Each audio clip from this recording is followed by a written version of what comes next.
Store radio reading service will begin shortly. We will be reading local news from around the Southwest Missouri area, Monday through Friday, 10 a.m. to 12 p.m. on YouTube, KSMU, and on the Audio Reader Network at Kansas University. For more information, please visit us at www.blindcommunitythriftstore.com. Please stay tuned as our broadcast will start soon.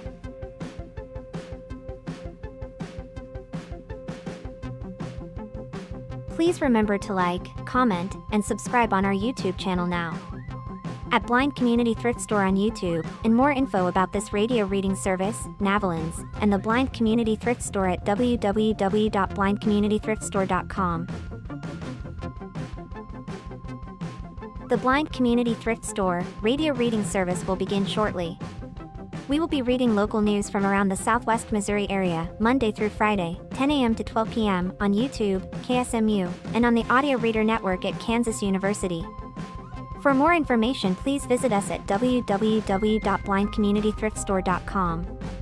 Please stay tuned as our broadcast will start soon.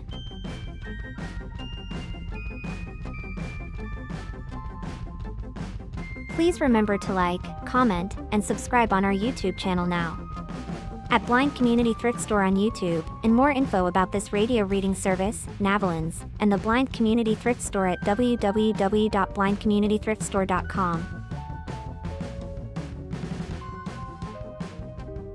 The Blind Community Thrift Store radio reading service will begin shortly. We will be reading local news from around the Southwest Missouri area, Monday through Friday, 10 a.m. to 12 p.m. on YouTube, KSMU, and on the Audio Reader Network at Kansas University. For more information, please visit us at www.blindcommunitythriftstore.com. Please stay tuned as our broadcast will start soon.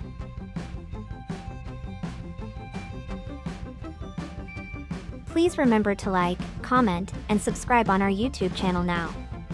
At Blind Community Thrift Store on YouTube, and more info about this radio reading service, Navalins, and the Blind Community Thrift Store at www.blindcommunitythriftstore.com.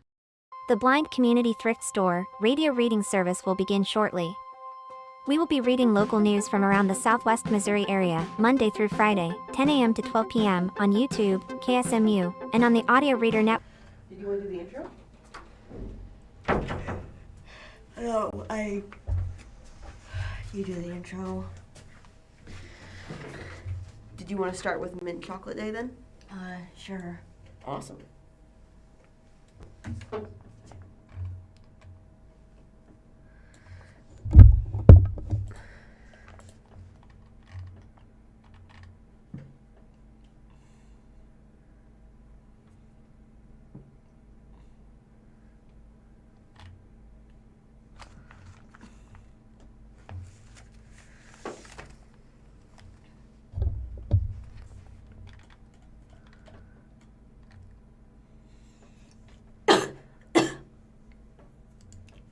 The time is 10 a.m. Thank you for tuning into the Blind Community Thrift Store radio reading service. My name is Savannah, and I'm here with Madison. Hello. We invite you to listen to our broadcast both live and on demand. Our live sessions are available on the Blind Community Thrift Store YouTube channel Monday to Friday between 10 a.m. to 12 p.m. each week. Additionally, you can access on-demand content through the Audio Reader Network, which offers a wide range of audio materials for the visually impaired community. To explore content from the Audio Reader Network, please visit www.reader.ku.edu. The site provides details about accessing content via Amazon Alexa, Audio Reader, Network mobile app, and information on receiving a radio to listen to the broadcast by KSMU Radio. All broadcasts are played over KSMU's subcarrier airwaves at 67 kHz on 91.1 from 3 p.m. to 5 p.m. Did you say kilohertz? Kilohertz. Okay. Monday through Friday. Contact Audio Reader Network for information on receiving a pre-programmed radio. And here's Madison with our national holiday. First article of the day is from Check-A-Day. Mm-hmm. It's like, yes, at checkaday.com. Today is National Chocolate Mint Day.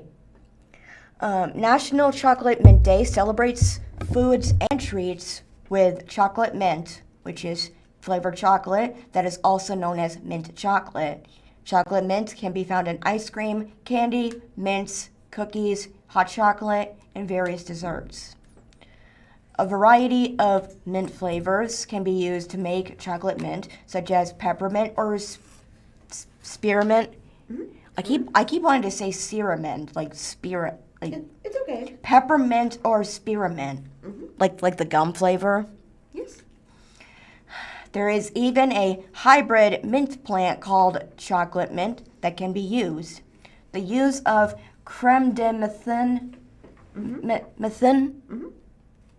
men and the together. Okay. The use of creme de menthe flavoring is also common. The mint is added to milk chocolate, dark chocolate, or even white chocolate. Chocolate mint is different from mint patties,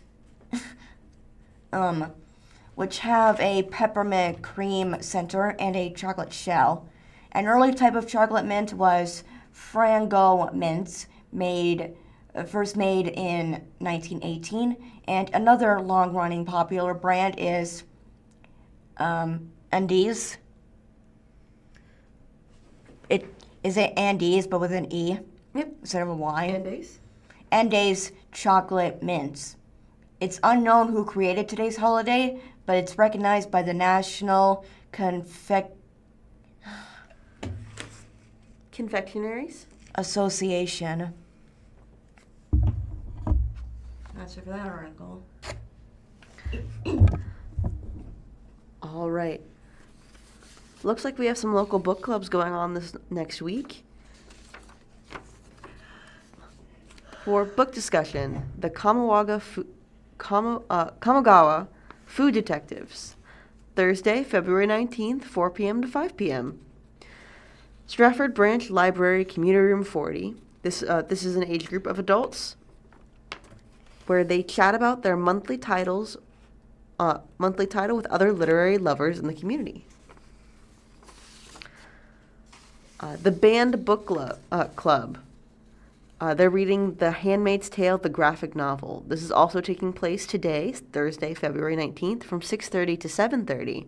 It'll be at Mother's Brewing Company, 215 South Grant Avenue. It is an age group of adults, and the Banned Book Club reads books that have recently been in the news for being banned or challenged. They discuss the books, the reasons it was banned or challenged, and ideas surrounding intellectual freedom. The venue details, get directions to Mother's Brewing Company, and it's the Cufflink Room. And the last one on this is Silver Screen Surfers, Swing Time, rated TVG. On Friday, February 20th, from 10 a.m. to 12 p.m. in the Ash Grove Branch Library, Community Room 25, you'll get to step back in time with classic films that bring the magic of the silver screen to life. The movie this time is going to be Swing Time. All right. Madison, you want to hit us with our first Springfield Daily Citizen article? Yeah. Arc of the Ozarks opened Autism Center 2 years ago, and now the nonprofit already needs more space. This article by Springfield Daily Citizen is by Joe Hudsell. First up, there's a picture of Empower Abilities, the building. This photo is by Ellie Frystack. It says, Empower Abilities has sold its Cambridge Street location to Arc of the Ozarks. A real estate deal between two Springfield nonprofits that serve people in need will help both organizations grow. I mean, I guess you could say flow too. Officials with Arc of the Ozarks and Empower Abilities announced that they reached an agreement on a piece of property at 1450 West Cambridge Street, located near the intersection of Battlefield Road and Kansas Expressway. Ow! It's okay. Banged my elbow on the table. It's okay. Currently occupied by Empower, the sale will help both groups achieve expansions. And here's 2 ways they're going to do it. ARC plans to expand its Autism and Neurodevelopment Center, enabling an increase in needed diagnosis. And Empower plans to move into a larger building along a busy, well-traveled corridor, enabling an increase in public access. It's not the first time the 2 nonprofits have worked together. ARC brought its current center, located at 2864 South Nelton Avenue. Nettleton Avenue. 2864 South Nettleton Avenue from Empower in 2022. So Empower could move into the Cambridge Street location. While they have different street addresses, the 2 buildings are separated only by Cambridge Street. The financial details of the purchase agreement were not disclosed by either nonprofit. The article goes on to say more space for autism diagnoses. With the expansion of the center, ARC of the Ozarks will be able to see more children in need of a diagnosis and treatment for autism spectrum disorders. Mike Powers, president and CEO, said this can serve a growing need in this part of the state. While ARC has existed for almost 60 years, its autism services are relatively new, opening back in January of 2024. Powers said the nonprofit is using a $5 million state grant to provide high-demand services for parents. He went on to say, we were able to say that we saw over 300 people in 2024 in the diagnostic portion of what we do, not counting the thousands who get therapy. In 2025, we were over 400, and we are going to be serving over 500 new people this next year. Meanwhile, the waiting list to get seen is over 1,000. Diagnostic services are particularly in demand for 2 reasons. 1, the earlier autism can be diagnosed in a child, the more successful treatment can be. And insurance will not usually cover autism treatments unless an official diagnosis has been given. Powers went on to say this too. Early intervention is such a key when you are seeing these young people not meeting developmental milestones. Every minute is crucial because the earlier we can get them started, giving them therapies and the treatment that they need, we can get them caught back up before they hit the school system, which is where you really start to see them falling behind. Autism refers to a wide range of developmental disorders that have varying degrees of social, intellectual, and language disabilities. I know I am. ARC of the Ozarks offers a long list of services, including applied behavior analysis and a treatment considered a gold standard for autism. It's not considered a disease. Thank you! Autism is not considered a disease because it is mostly rooted in genetics, according to medical experts. Nice. The number of children thought to have autistic symptoms has expanded because experts have improved their abilities to detect them. More than 40,000 children in Missouri are expected to be diagnosed over the next decade, according to ARC of the Ozarks. And the Autism Center has 4,785 active clients as of January 2026. New location offers a more public face. The sale allows Empower Abilities to move into a space located on a key stretch of Campbell Avenue, located on the northwest corner of Campbell and Walnut Lawn, where its new headquarters was formerly occupied by Cadence Bank. Cadence. Okay. Okay, the busy intersection is near a Walmart supercenter, a bus stop, and other businesses. This new location will help increase its visibility and accessibility, said CEO Shannon Porter.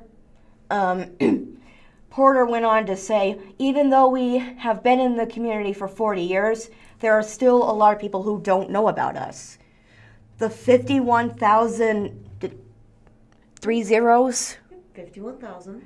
Yes, 51,000 cars that pass by the intersection every day are really going to help us show that services available in the community for people with disabilities.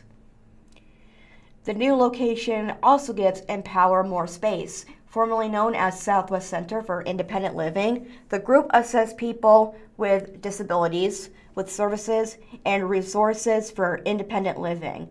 In addition, it works to expand housing, transportation, employee opportunities, and access to health care.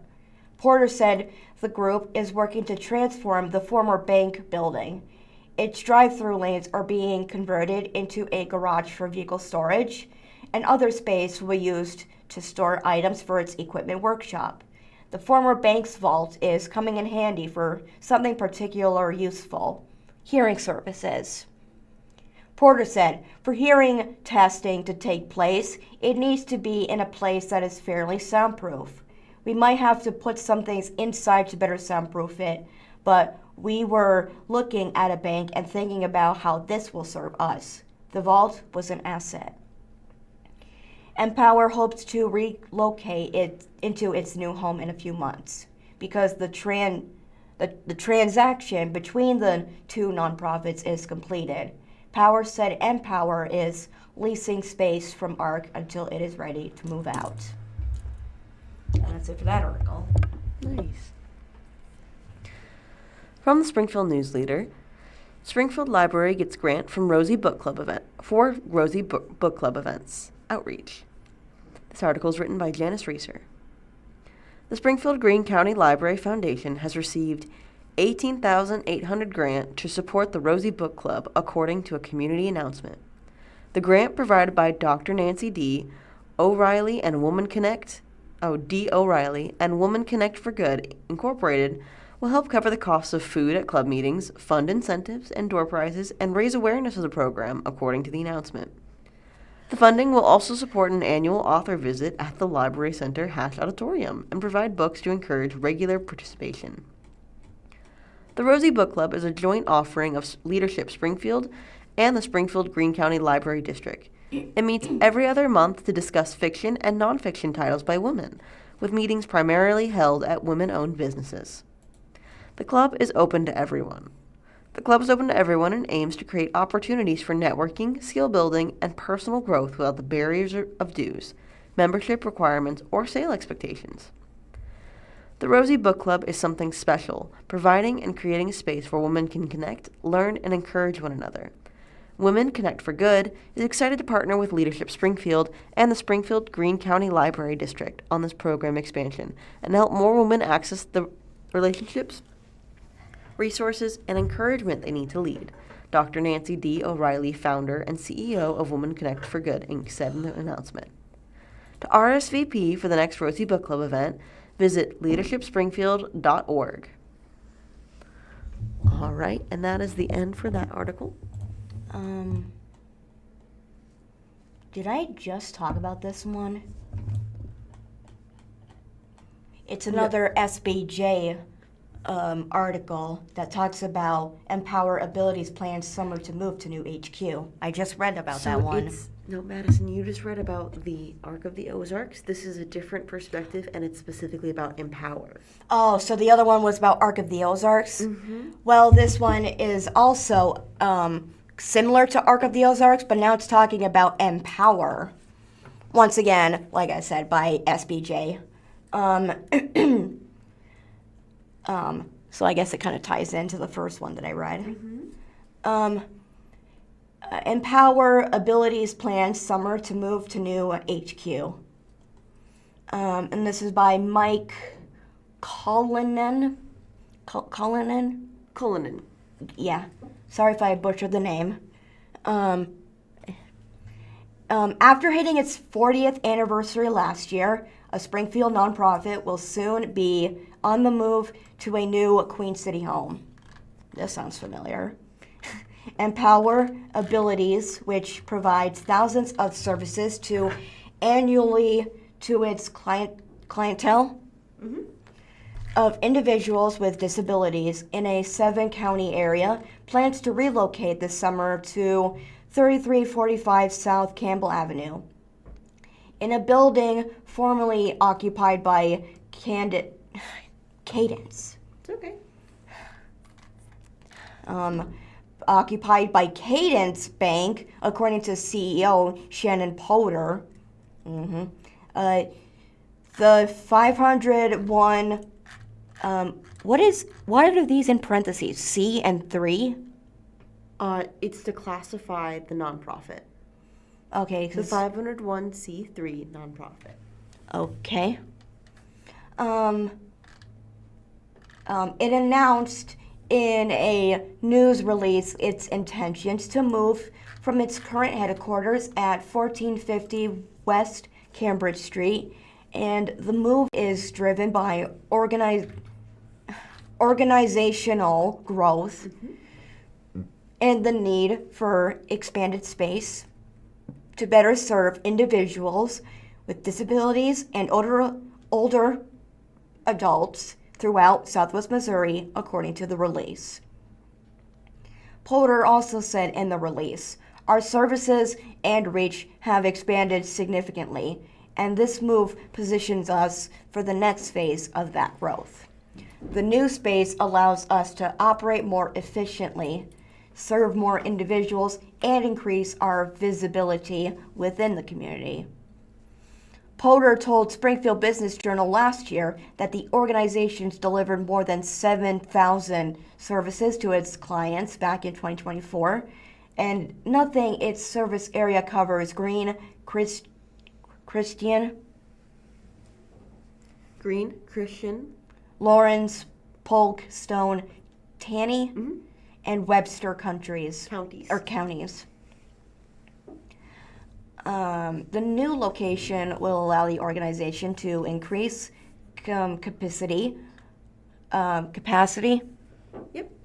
across multiple service areas, including advocacy. Okay. Youth and adult programming and durable medical access, according to another release. According to the release, the same release that I said earlier. And durable medical equipment access, according to the release. Yes. The larger footprint will also make room for an expanded durable equipment and assistive medical equipment and assistive technology showroom. This will allow individuals to explore mobility equipment and accessibility solutions in a hands-on environment. We will begin renovations to the property soon, most notably converting the drive-thru into a garage and workshop for our durable medical equipment and recycling program, Porter said via email, adding the organization purchased the property for $3.2 million with available funds. Also, we will be utilizing the bank vault as a hearing testing and service office. Porter said Empower Abilities has sold its Cambridge Street property to the Arc of the Ozarks for an undisclosed price to offset recollection costs. Relocation. The organization remains in the building on a short-term lease with the Arc of the Ozarks until renovations on its new headquarters are complete, she said. Upon completion of renovations, the nonprofit's new house will be just over 20,000 square feet, she said, an increase from its current 16,000 square foot facility. According to the release, in addition to increased square footage, the new site offers a more central and visible location, improved accessibility, and convenient access to public transportation for its clients. The relocation reflects a long-term investment in infrastructure that aligns with the organization's mission while supporting operational sustainability and service expansion, according to the release. Aside from its client services, through a partnership with Convoy of Hope and Power, Abilities receives Commodities. such as household cleaning supplies, shelf-stable foods, and personal care items as it turns around and donates to the community several times a week. Additionally, it serves as a hub for donated durable medical equipment, such as walkers and wheelchairs, provided to those in need at no cost. Revenue last year for Empower Abilities was $7.5 million, Potter said, and roughly a 7% dip from 2024. We have seen a steady decline in our primary revenue source, the home and community-based service program, she said of the program, which is funded by both federal and state tax dollars. We have been actively working to Diversify. our revenue, Revenue. that's what I said, and become more financially resilient as the HCBS program Reimbursement. is subject to the state budget and has not kept pace with rising minimum wages. However, we have seen a significant increase in grant funding and have added new services funded by donors, grantors, insurance, or offered a fee for service. Or offered as a fee for service. And that's the end of that article. From the Springfield Daily Citizen, A Diver's Journey, How a Central Senior Overcame Hardship to Become a 4-time State Qualifier. Class 1 District 3 diving champion Journey Wildshoots looks to earn a second state medal. This is written by Ryan Collingwood. The article starts with star diver Journey Wildshoots smiling before practice on Tuesday, February 18, 2026 at the John H. Foster Natatorium in Springfield. She is sitting on a diving board in a red swimsuit, smiling at the camera. Photo provided by Ellie Freistack. There's a quote from Central Dive coach Richard Hackett. She's always been the underdog, but in her mind she's not, and that's what's great about her. A transcontinental adoption process is credited for the inspiration behind Central Senior Journey Wildshoots' distinct first name. It involves a New York-based agency, a Springfield mother's trip to a Russian orphanage, and the loving acceptance of a toddler whose congenital birth defect would require several grueling hospital visits. 15 years and more than a dozen surgeries later, Wildshoots, born in Eastern Europe with a cleft lip and palate, has distinguished herself as one of the premier divers in her Missouri high school classification. The recent Class 1 Division 3 champion, 4-time state qualifier and 1-time state medalist, competes Thursday, February 19th at the MSHSAA Swimming and Diving Championships at St. Peter's Recplex. This may be the final week she ever steps on a springboard in a competitive setting. There is 3 photos of Miss Wildshoots jumping and doing her dives into the pool. She is in different positions in each one as she completes this dive.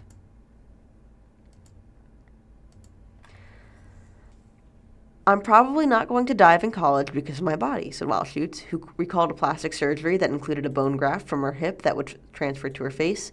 It's getting a little worn down. Wildshoots will board a flight next month to Chicago to meet with doctors about an upcoming jaw procedure. When the procedure is finished, she says she's expected to go under the knife yet again for her nose.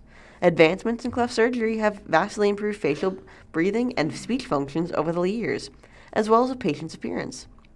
Adrenaline-inducing acrobatic leaps into the water have a way of taking her mind off of her stressors.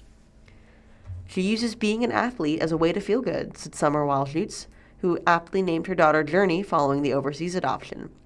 I know she'd been busy, but I don't know if she'd be a 4-time state qualifier.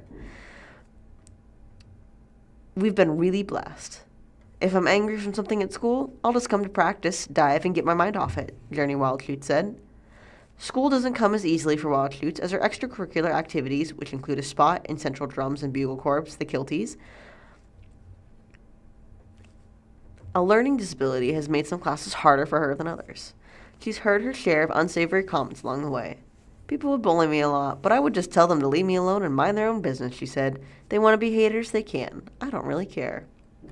That resolve is among the reasons Central diving coach Richard Hackett enjoys teaching Wildschutz, an athlete he believes is capable of placing in the top 5 at state this week. The best thing about Journey is her resilience. She has to deal with lots of stuff every day, said Hackett. It's amazing how she can continue to thrive in those situations. She's also a pretty good athlete, has great body control and an ability to keep her equilibrium about her and not lose where she is in space. There is a photo of Richard Hackett as he sits in an office chair talking about Journey.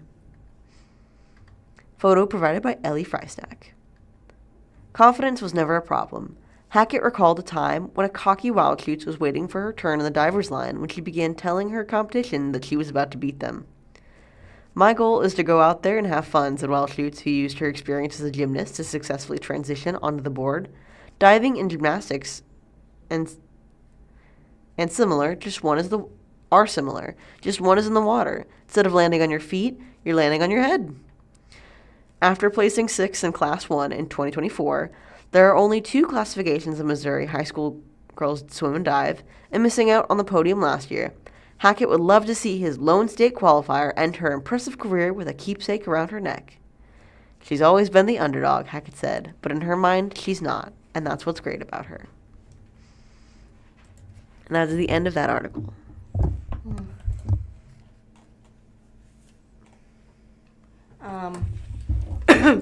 The next article is also by SBJ magazine. So we got Daily Citizen magazine and SBJ magazine. Yes. Okay. All right. What's the article title? CFO grants $165K for projects addressing community needs. $155K? That's 65. 165K. But what's K? K is 1,000. Dang.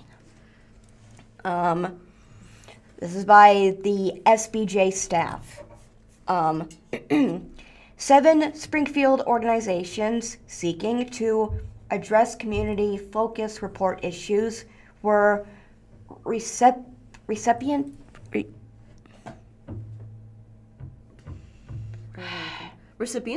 Recipients, so I wasn't wrong. Okay. Okay. 7 Springfield organizations seeking to address community-focused report issues were... It's okay. Report issues with recipients. Recipients? What like people? Mm-hmm. Okay. This week of a new round of grants from the Community Foundation of the Ozarks Incorporated. The nonprofit issued a combined of $165,000 to the agencies at a presentation held February 12th at Centerstone's administrative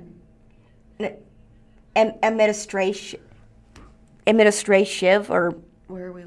Administrative campus. Administrative, yes, campus, 2885 West Battlefield Road, according to a news release.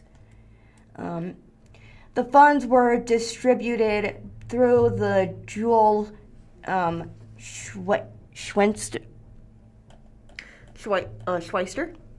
Quality of Life Grant Program, named in memory of the late Springfield. Philanthropist. The grant program funds Innovative.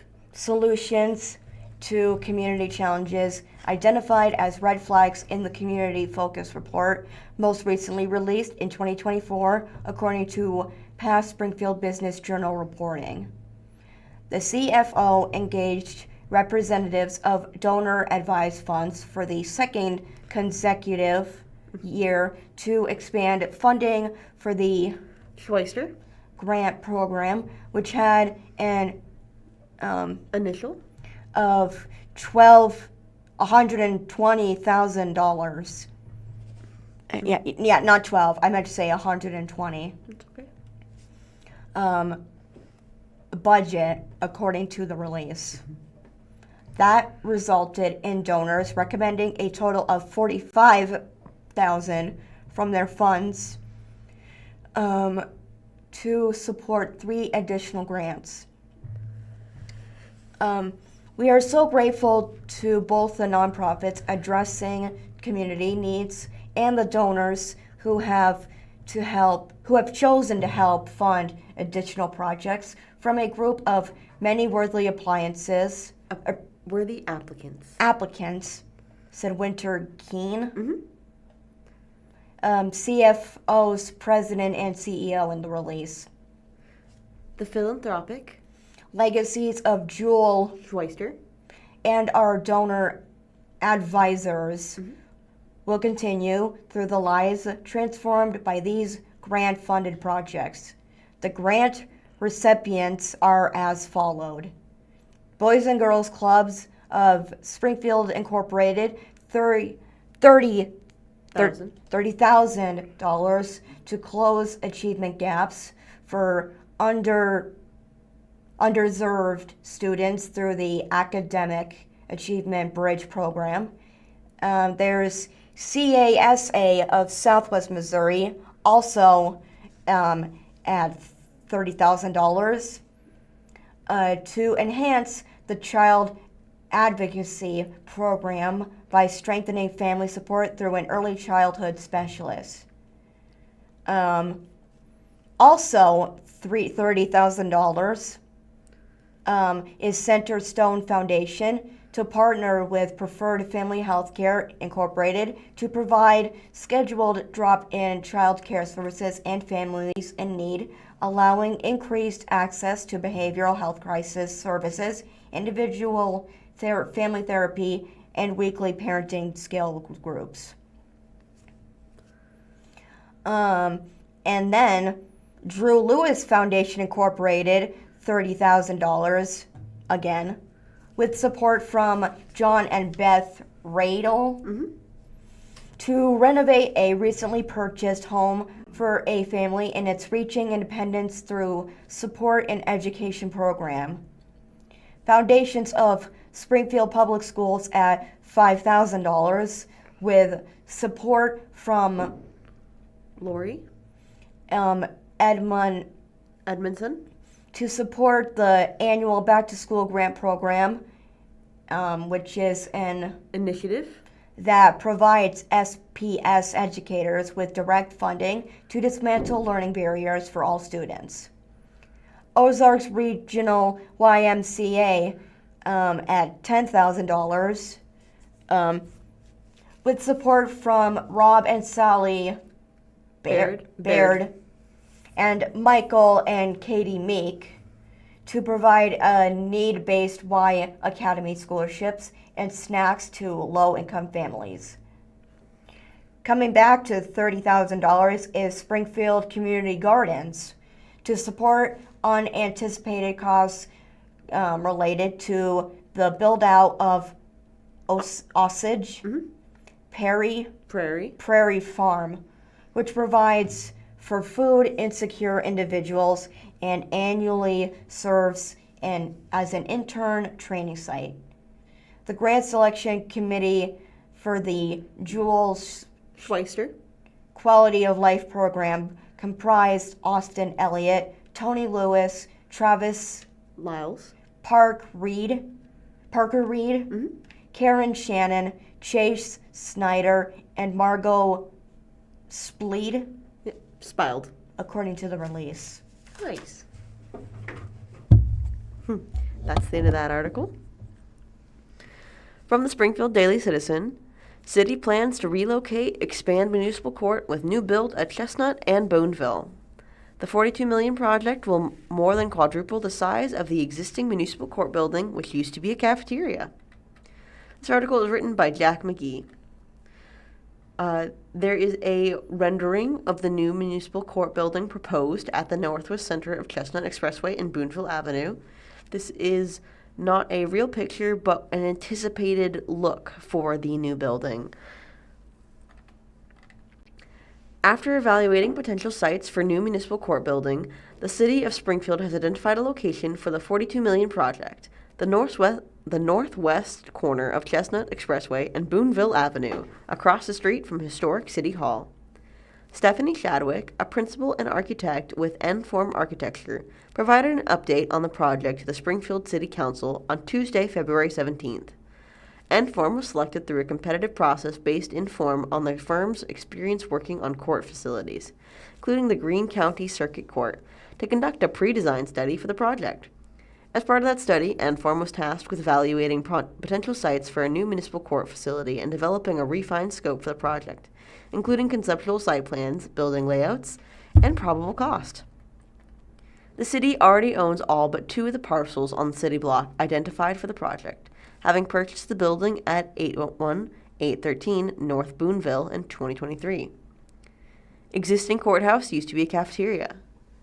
Chadwick prefaced her update on the project by outlining the many shortcomings of Springfield's existing municipal court building, located at 635 North Benton Avenue.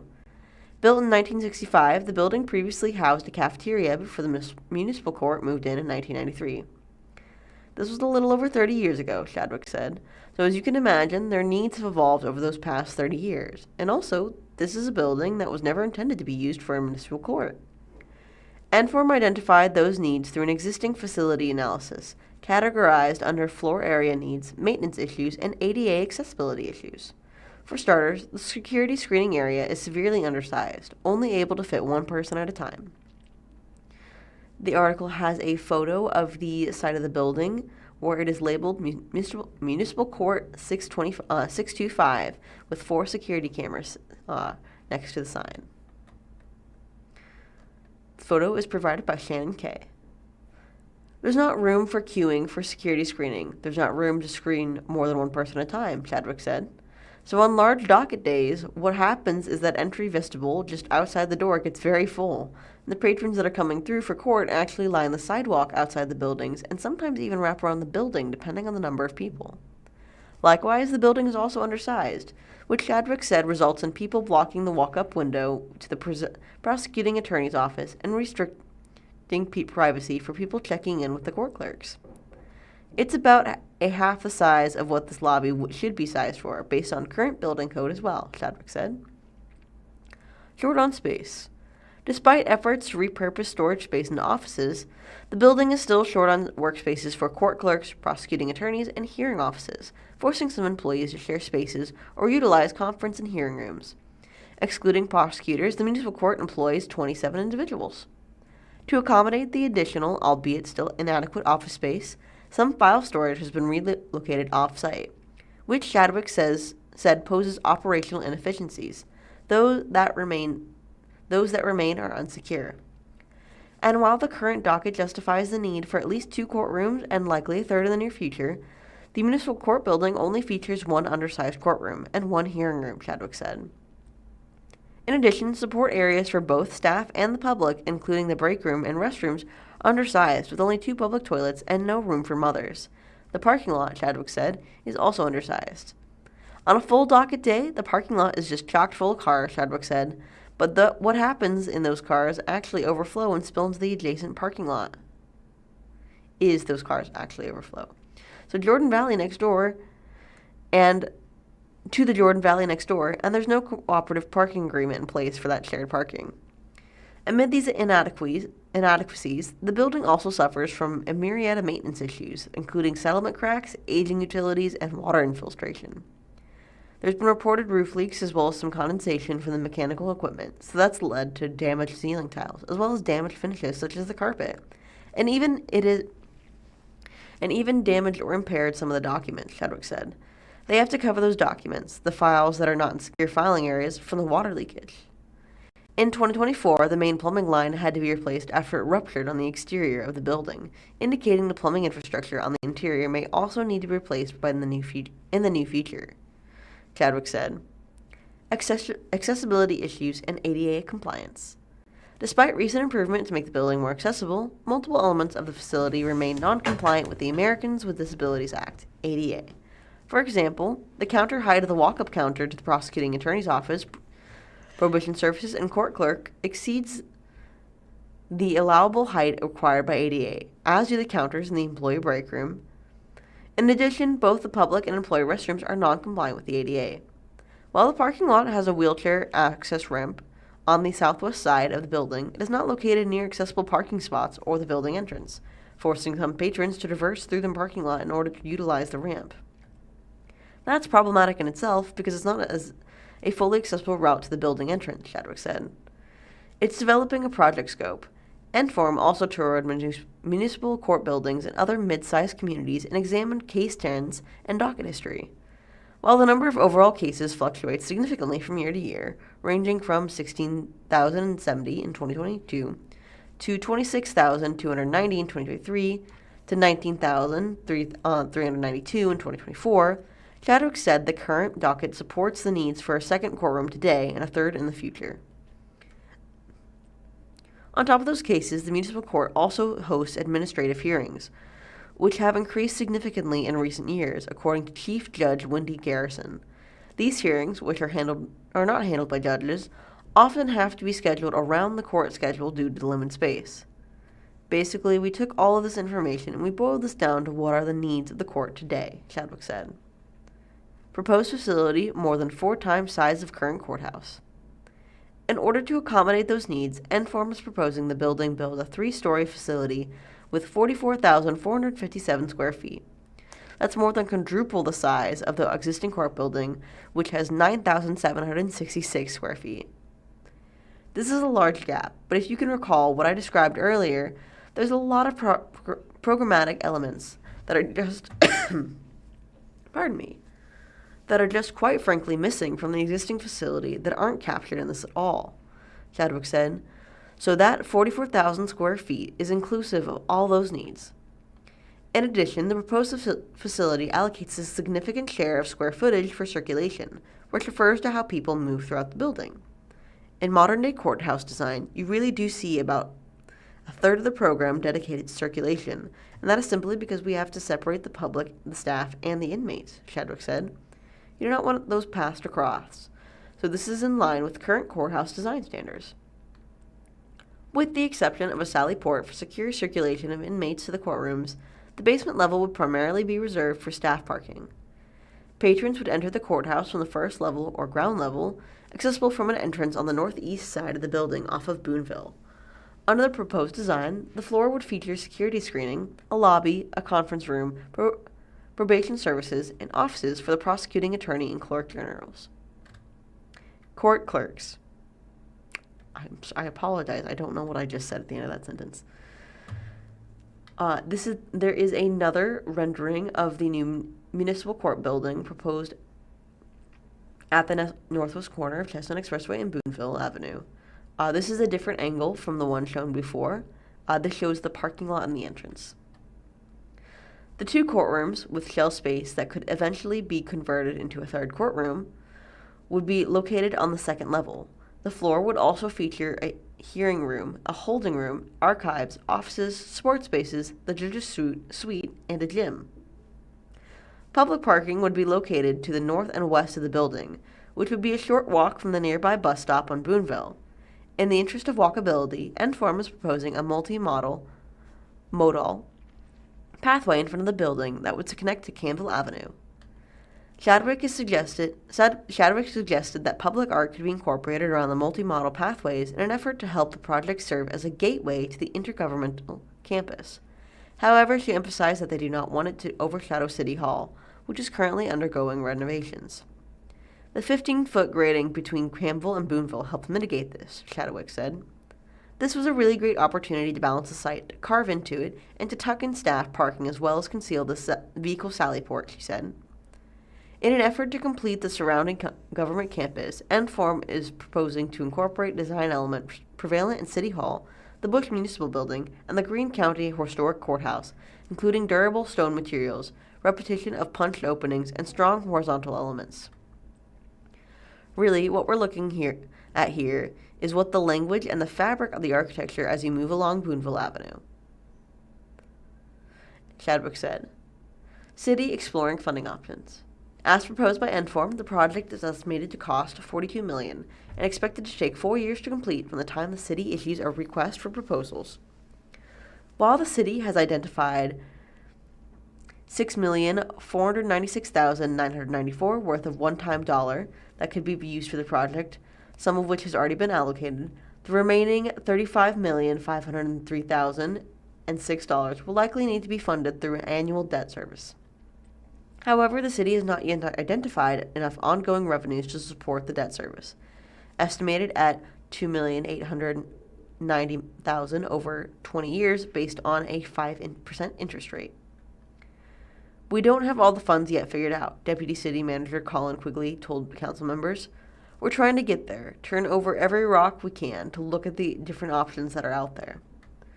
Two potential options include the county-wide law enforcement sales tax and city general fund revenues that will be freed up once the city pays off debt associated with the College Station car park in 2029. Combined, they could provide $1.05 million per year, $1.84 million short of the annual debt service. Quigley also pointed to the Spring Forward SGF sales tax as a potential funding source. It is a lot of elements that could be considered kind of a gateway or transformational piece as we look at kind of the downtown area and the governmental function area, Quigley said, alluding to the types of projects that qualify for the tax. So that remains a potential source. Obviously, that's going to be up to the CAB and council ultimately on that. The city's contract with N-Form has a not to exceed price at $50,000. When are we going to read this? We'll read it after this next article. Or whenever we hit 11. Also, on this day of history, to this next article is by Britannica.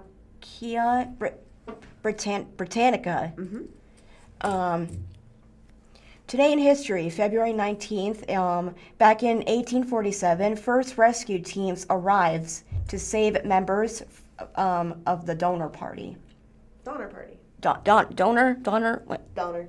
Oh, Donner. Oh, Blitzen.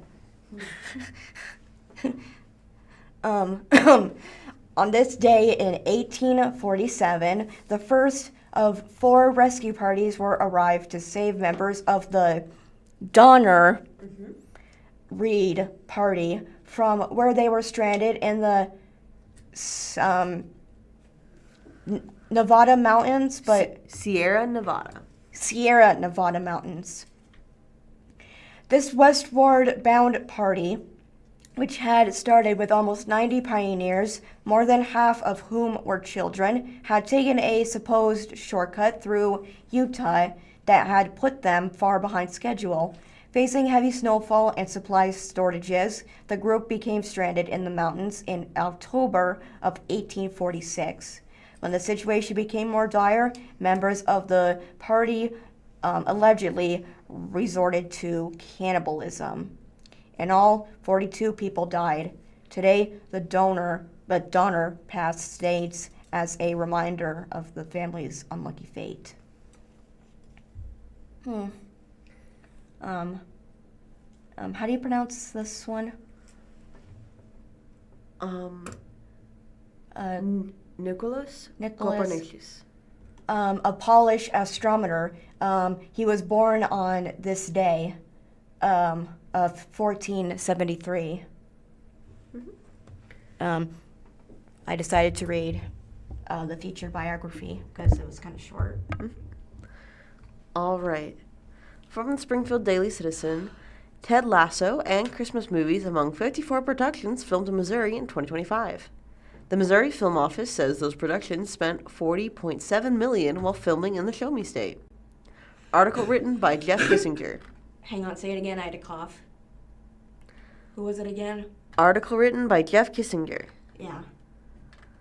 There is a photo of a production of the Antiques Roadshow as they are filming. Oh, cool. This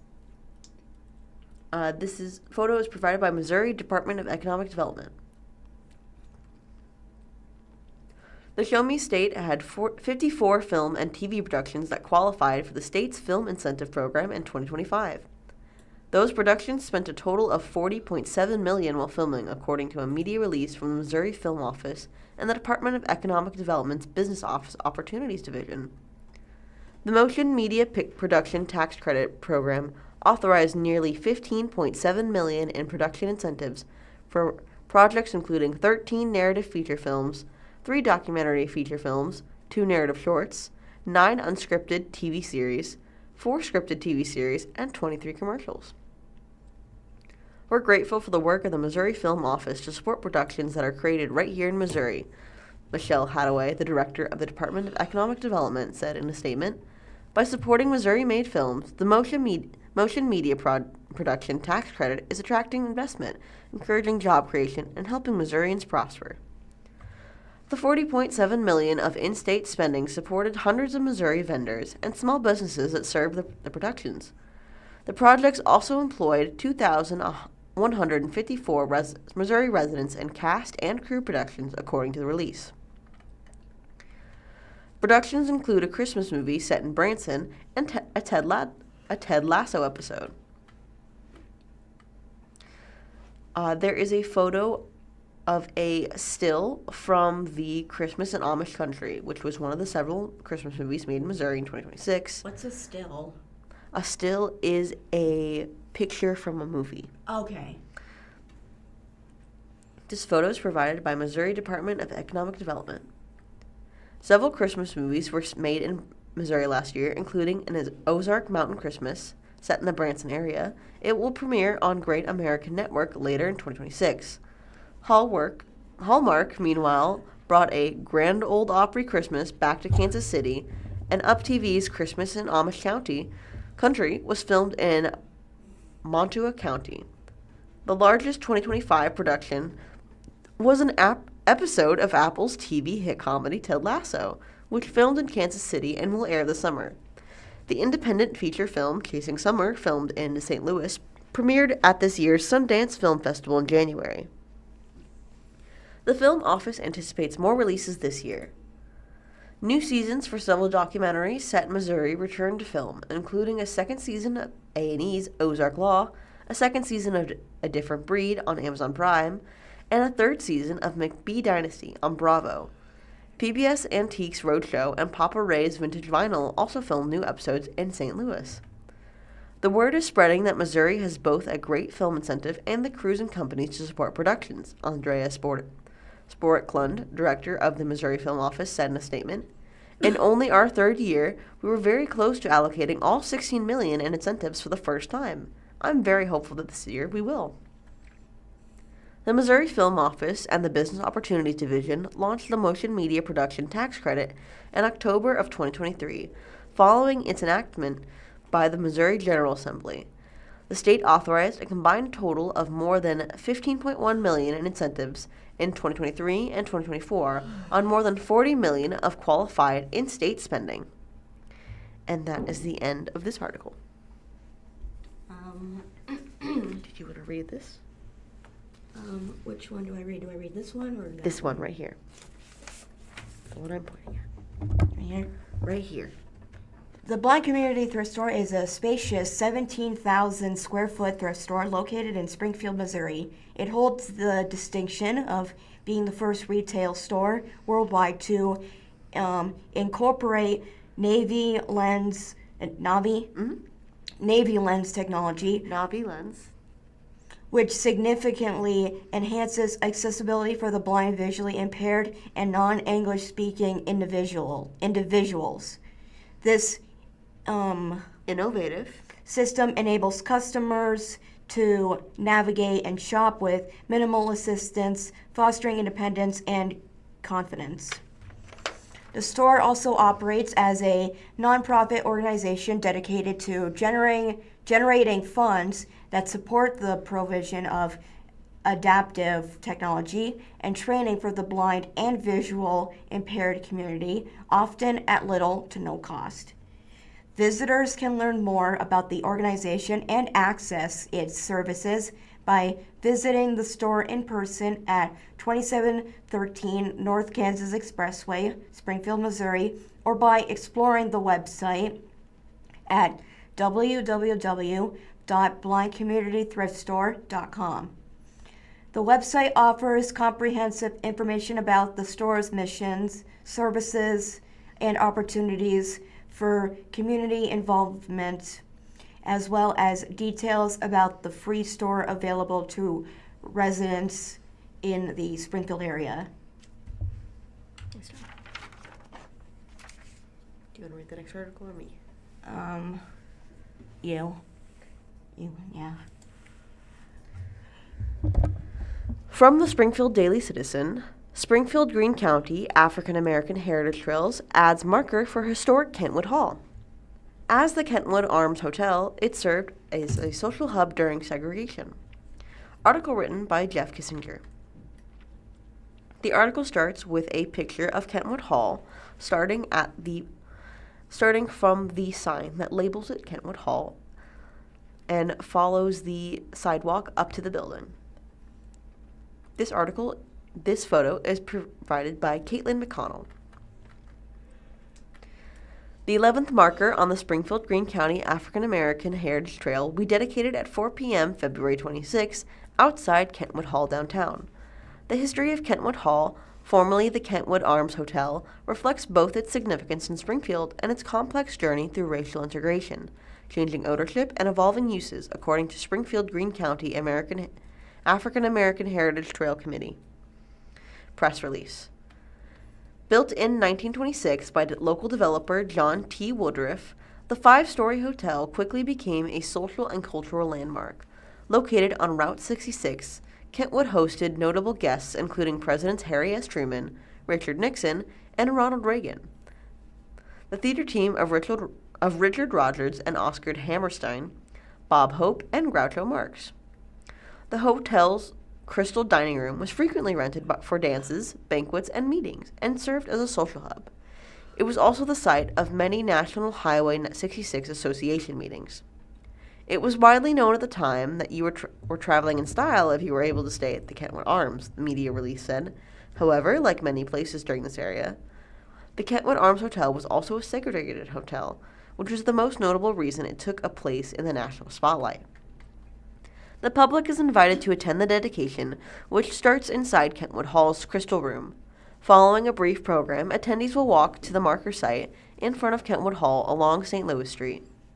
The 10th marker on the African American Heritage Trail was unveiled in August of 2024.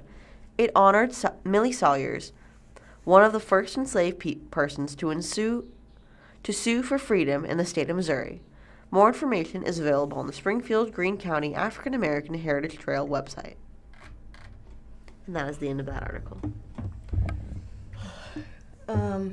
Next article is by 417 Magazine. It's about, what are you doing? Springfield food news. Read all about what's happening with the food scene in Springfield in this week's at Table Talk. Table Talk is a restaurant, right?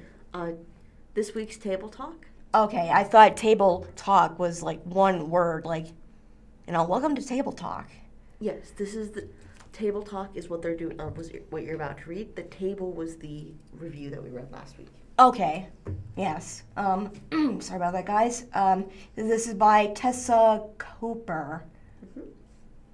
First off, it shows a pretty photo, courtesy of Finley. Finley Farms. A golden collab is on the way for Finley Farms and 4x4 Brewing Company. The picture features a beautiful blurring sunset in the background, but in a clear view photo, you can see a can of Golden Hour Light. Lager. Is that like beer? Yep, it's a type of beer. That looks pretty. Mm-hmm. Presented by Georgia Max. Georgia. Max. Yes. Cheers to the collab. What happens when the collab? What happens when the creative folks at Finley Farms and 4x4 Brewing Company team up? What happens? Apparently a new lager. We've been excited about this collaborative beer ever since they dropped the news a couple months back. And the time is almost here to give it a taste. Mark your calendars for the Golden Hour Lager launch party on Friday, March 20th from 4 to 9 p.m. at the work patio at Finley Farms. In addition to getting to be among the first to taste the new beer, you'll also get to enjoy live music and fired pizza. What's extra special about this lager, am I saying it right? Yes, Lager? Lager. Is the story behind it. For the first time since 1992, the Ozark mill is being used to mill barley.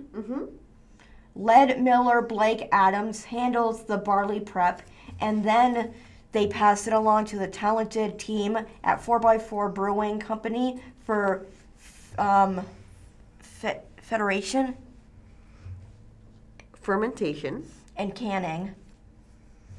A new breakfast joint coming soon. Paul's Breakfast House will be joining the Branson dining scene this spring, and it looks like it'll be offering tasty delights like cinnamon rolls in unique flavors like raspberry cream cheese, big portion sizes. We're talking French toast that measures 1 foot long, and fun 80s vibes. Ooh. According to reporting by Billy Dove of 417 Food List, everything is on track for an April opening, and they'll be serving not just breakfast, but also lunch. It sounds like the perfect place for a breakfast pit stop on your way to the lake or a lavish lunch before an afternoon of shopping at the Branson Landing. We'll see you there. There's also fish fry season. If today is Fat Tuesday, then you probably know what that means. Today, we feast, and tomorrow we start planning out which fish fries to attend. If there's no business in town, we can count on to help us on both accounts. It's Seafood Express. Today, they're offering classic Nola fish po' boys. And this Friday and Saturday, they'll be hosting a good old-fashioned fish fry. Express Foods brought back several hundred king cakes from Louisiana this year, and 417 Landers bought every last one. If you want to snag one for yourself next year, be sure to plan ahead. Then there's Itty Bitty News Bites. This past Saturday, a small SUV crashed into the Thai Palace at 3250 East Battlefield Road. Fortunately, no one was injured, but unfortunately, this most likely means the restaurant will be closed for a bit. I think I actually know where that is. Thai Palace hasn't posted any announcements about how long this will affect business operations, so be sure to call ahead before making plans to dine there soon. It's time for a friendly PSA to enroll in Millsap Farm CSA. Not only will you be getting, hang on, what's this? Local flavors Oh, I think that's just an ad in the middle of it. from our 417 partners. All right, I'll start over. It's time for a friendly PSA to enroll in Millsap Farm CSA. Not only will you get easy access to loads of locally grown veggies, but you'll also get the satisfaction of knowing that you're supporting our local farmers. By joining, you will be helping the Millsap crew cover the cost of soil, seeds, and labor for the season ahead. If you love sushi, sake, sake, and the Mizumoto. Japanese stroll garden, this event is for you.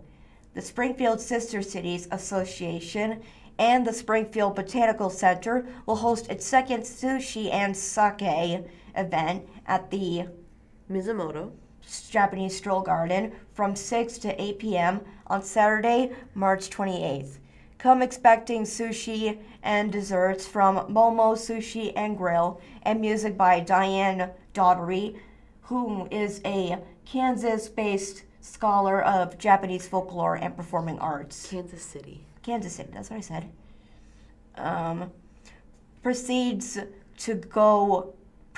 go toward maintenance for the Japanese stroll garden. Mizumoto. Mizumoto. Mm-hmm. After a month-long closure, Taj Mahal Indian restaurant is reopening tomorrow, Wednesday, February 18th. So you know what that means. Time for some of that delicious naan and chicken curry. Awesome. That's it. That article. From the Springfield Daily Citizen, opinion. This is Springfield's Main Street USA moment. The world is looking Springfield's way once again as Route 66 celebrates its 100th birthday. Article written by Michael Warenberg. The article starts with a photo of the 2024 Route 66 Festival as a classic cars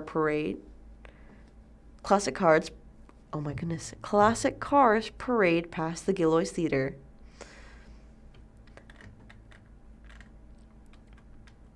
Both the Gilloys and Route 66 were both founded in 1926. Photo by Jen Wilson. Opinion. Route 66 is not just a road. It is one of the great symbols of the United States, standing alongside the Statue of Liberty, Golden Gate Bridge, Brooklyn Bridge, Gateway Arch, and Grand Canyon. So Cars was not that far off. The movie Cars. This place represents freedom, ambition, movement, and possibility. Route 66 represents all of that in motion. It tells the story of migration, entrepreneurship, hardship, hope, and reinvention. And the story begins in Springfield. On April 30th, 1926, a small but consequential meeting took place here among civic and highway leaders working to team and number the nation's new federal highways. From Springfield, a telegram was sent to Washington, D.C., proposing the destination US 66. It was the first documented use of the number that would become known worldwide as the Mother Road. While the route would not be formally designated until later that year, the moment that set its name in motion happened here. That distinction matters. The timing was no accident. I know it's very cool, but we have to wait till after. Yeah. The timing was no accident. Springfield was hosting the 15th District Rotary International Convention, drawing an estimated 3,000 Rotarians from Missouri, Oklahoma, Kansas, and Arkansas. Rotary was still a young organization, but its membership already included many of the era's most influential civic, business, and potential leaders. Among those present were Springfield's John T. Woodruff, who would later become the first president of the US 66 Highway Association, and Cyrus Avery of Oklahoma, along with other state and federal highway officials. There was no public announcement about US 66 during the convention. Most visitors had no idea history was being made, but Springfield itself was alive with energy. Downtown streets were filled with parades, music, and celebration. Businesses decorated their buildings with patriotic bunting. Newspapers described packed streets and late-night festivities. I hope they play Get Your Kicks on Route 66. This is talking about the birth of Route 66. I know, I'm just saying, imagine if that type of music played at the event. That would be very cool. The city understood instinctively that it was hosting something important. Now, a century later, Springfield is being given another such moment. From April 30th through May 3rd, 2026, our city will host the National Route 66 Centennial Kickoff Celebration. I do apologize.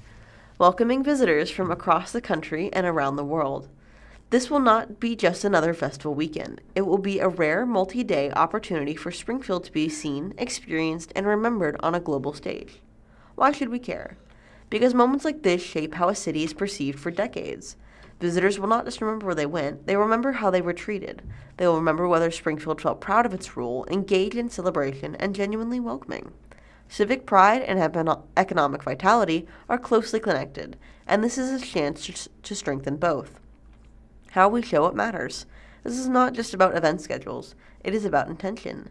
It is about whether Springfield feels alive with purpose or indifferent to the spotlight. Every business, organization, school, church, and civic group has a role to play. Welcome messages on electronic signs, Route 66 themed signage in windows, stories shared through newsletters and social media. Thoughtful touches from restaurants, retailers, and employers that tell visitors you matter here. This is also about legacy. The new Birthplace Plaza is being created as a permanent civic space honoring Springfield as the birthplace of Route 66. Long after the centennial year has passed, it will stand as a reminder of who stepped forward when the city was in the spotlight. One way individuals, families, businesses, schools, churches, and organizations can become part of that legacy is through the engraved paver program at Birthplace Plaza. Those pavers offer a range of participation options and can recognize a business or nonprofit, honor a family name, commemorate a graduation, or pay tribute to Springfield institutions past and present. Additional information is available in the link provided on the article. Most importantly, the pavers say, "We were part of this." Years from now, people will walk through Birthplace Plaza and read those names. They will see who showed up when Springfield had the chance to tell its story to the world. Nearly 100 years ago, this city rose to the occasion. As the world looks our way once again, it is our turn. And that is the end of that article. But that's what I meant by the movie Cars wasn't that far off, because even they say the same thing too. It was more than a road. No, it was more than that. Yes. I like that movie. I know. Would you like to read the next article?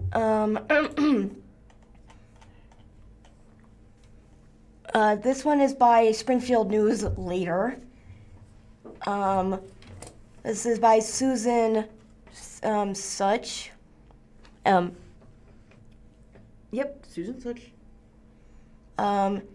7 brew founders suing Springfield Construction Community Company for owner.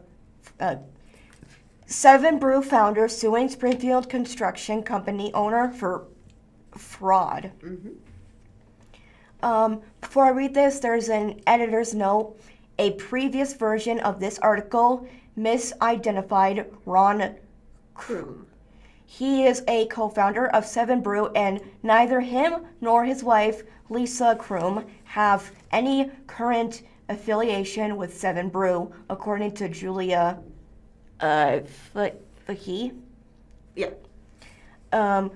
An account director for ICR, which represents 7 Brew Corporate. The founder of popular drive-through coffee chain 7 Brew is suing the owner and a former employee of the company that manufactures its modular buildings, according to a court document.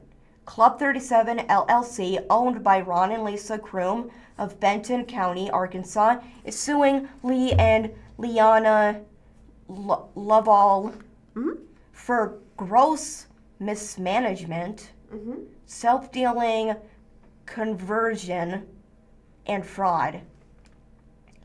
Ron Kroom co-founded the coffee stand back in 2017, and according to the communications company ICR, which represents 7 Brew Corporate, neither Ron Kroom nor Lisa Kroom have any current affiliation with 7 Brew.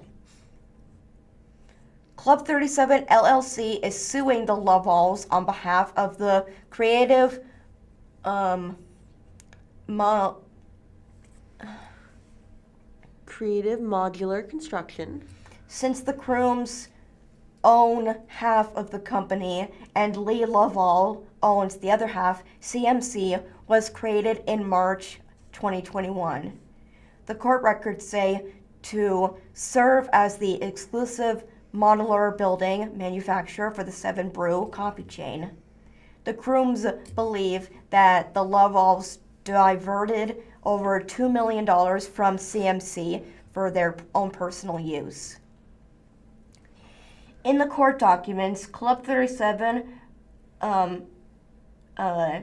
Alleges that on multiple occasions, the Lovalls withdrew funds from a CMC bank account for personal use, including to buy a truck for their son, Clay Lovall, as a loan. Used a CMC line of credit to charge family trips to Hawaii and elsewhere as business expenses, wrote checks to other companies without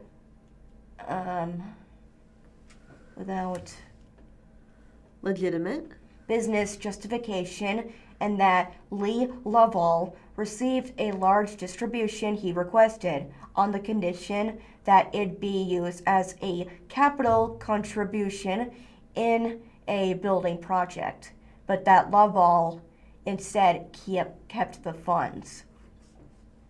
Club 37 also alleges that Lance Lovall, another son of Lee and Leona Lovall, who works in CMC's IT department, IT, has refused to provide Club 37 access to CMC IT systems and backups.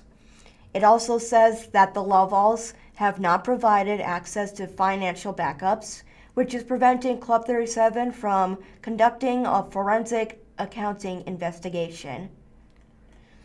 In January of 2026, Club 37 gave notice of dissociation from CMC to Lee and Leona Lovall and terminated Lee Lovall as an employee and manager. The petition said, to date, Mr. Lovall has ignored his dissociation. Now I can't say it. It's okay. And termination, harming CMC's operations and reputation in a desperate effort to maintain and cover up the defendants' bad acts.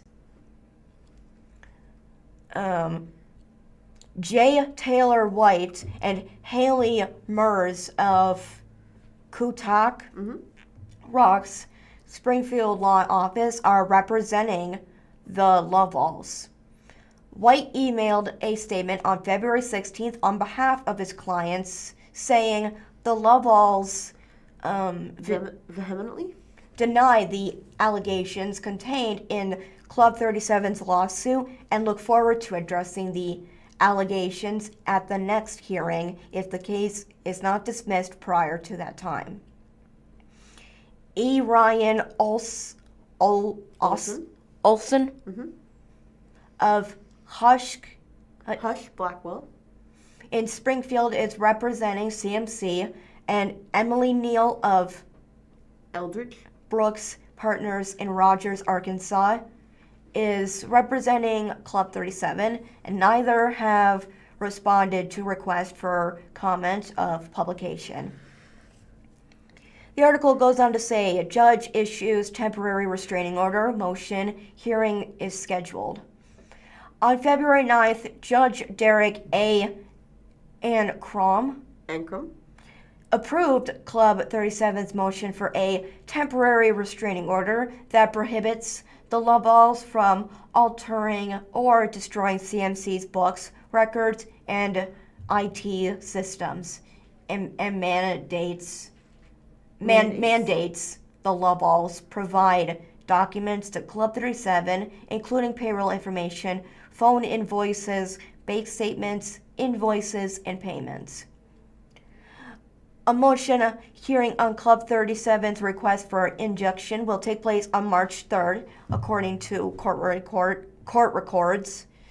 And Seven Brew Coffee opened in Rogers, Arkansas in 2017, and its first Springfield location opened in December of 2021. There are currently 7 drive-through stands in the Springfield area. All right. And that's it for that. From Ozarks First, Look. Bolivar internet provider offering $10K reward to help stop copper thieves. This article is written by Parker Paget. Bolivar, Missouri, Kinetic Internet in Bolivar is fed up with copper thefts. The internet and phone provider says they've had more than a dozen over the past several months in the Bolivar, Aldrich, Brighton, and Pleasant Hope areas, with some spots hit multiple times. It's been very frequent. We've had over 4,000 feet stolen since early December, with over 1,000 customers impacted, Dylan Combs said. The thefts have no persistent that Combs told Ozark First that they were hit just hours before meeting for the story. We have more stolen today and approximately another 600 feet stolen last night and 2 for today, Combs said. The repair is going to take approximately 8 to 10 hours. The issue has pushed Kinetic to offer $10,000 as a reward for anyone whose information leads to the arrest and conviction of the person or people responsible for the thefts. It's just an incentive. We rely on a lot of word of mouth. If someone driving by sees something that's not exactly normal, they could say something, Combs said. We're kind of putting that out there to maybe get some more information about it if they've seen something. One of the major reasons for the reward is because with each theft, it leaves customers without phone or internet, and in rural Polk County, having access to emergency services is vital. As soon as the cut occurs or the vandalism occurs, you're knocking out people's ability to call 911 services, first responders, all of those things, Combs said. Out here in the rural areas, a lot of people rely on landlines. They don't have phone signal or anything like that. Sarah Newell, the director of Polk County's 911 dispatch, echoes Combs. Somebody needing help, whether it be a farming accident or just a medical emergency at home, without having phone lines that would restrict them from being able to get that help, Newell says. She says they've seen more reports called in about copper thefts on their end. It's been an issue for a long time. We do see the increase in it, though, and it seems like there's certain areas or certain times at the peaks, Newell said. We do know we're taking more of these reports. That is the end of that article.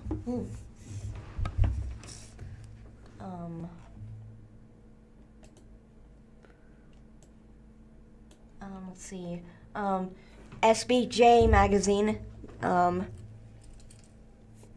Let's see. One elevator back in use at apartment building for older and disabled residents. This is by Karen Crago, a reporter. After being out of commission for 2 years, one of two non-functioning elevators at a 6-story Jenny Lind Hall. Federally subsidized apartment building for older adults and people with disabilities reopened back in February 13th. The second elevator remains broken at the 711 South Jefferson Avenue building, which is owned by Cleveland, Ohio-based Millennia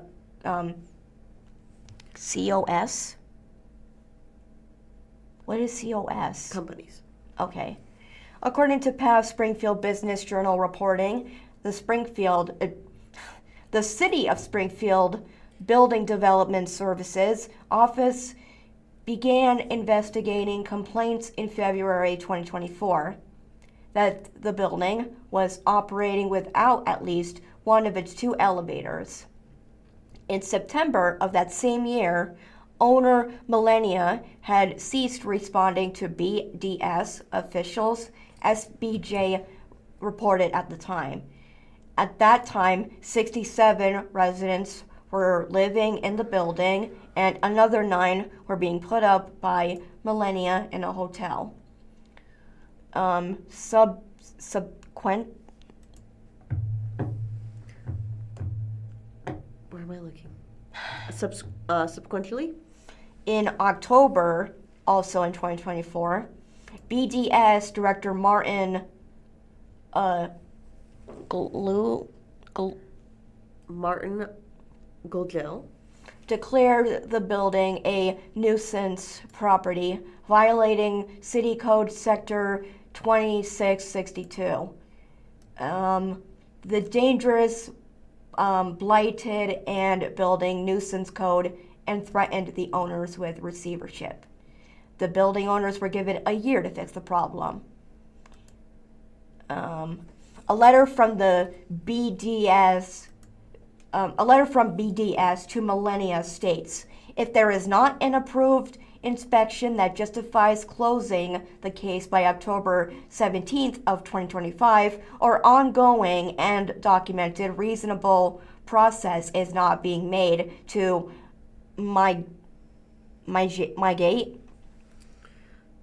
mitigate the violation, the city reserves the right to pursue all available options, including filing a petition for receivership. The city did not pursue receivership. Cora Scott, Springfield Director of Public Information and Civic Engagement, sent photos of the functioning elevator to SBJ on February 13th. At the most recent Springfield City Council meeting on February 9th, City Manager David Cameron reported that the check for the repair was delivered to contractor TK Elevator that day, and the restart of the elevators was anticipated.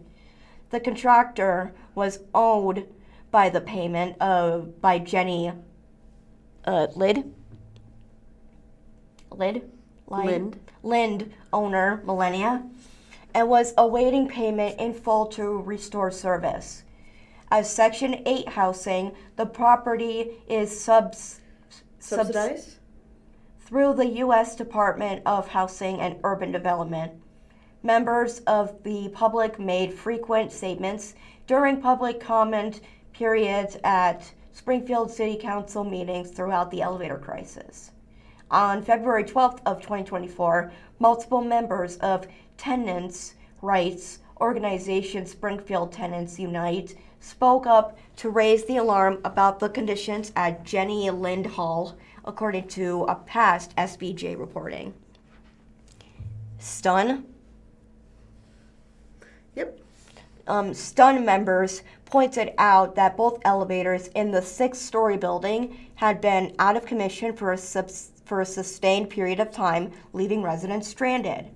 Additionally, home health worker Jordan Hensley spoke up at that meeting to say that her job requires to report all abuse and neglect she witnesses, and she had reported her findings through what she called countless emails to BDS, Adult Protective Services, and the Springfield Fire Department. At the time, then City Manager Jason Gage said that the city had passed the concerns along to the HUD. HUD, H-U-D? Yes, you got it. The issue became a springboard for broader stun Activism. Alice Barber, one of the leaders of STUN, urged council to take steps to help tenants, like establishing right to council to protect them from eviction and prevent homelessness. Member Sarah Hines urged council to establish a property registry and a landlord Licensure? system that would require background checks, continuing education, and a board to oversee their qualifications. Barber said at the time, Springfield residents have had enough and we're not going to take it anymore. I urge everyone on City Council to listen to the people that you represent and make safe, accessible, truly affordable housing not just a priority, but your top priority. We cannot live without a home. Wow. Rachel? No, not Rachel. Oh. Reached. Oh my goodness.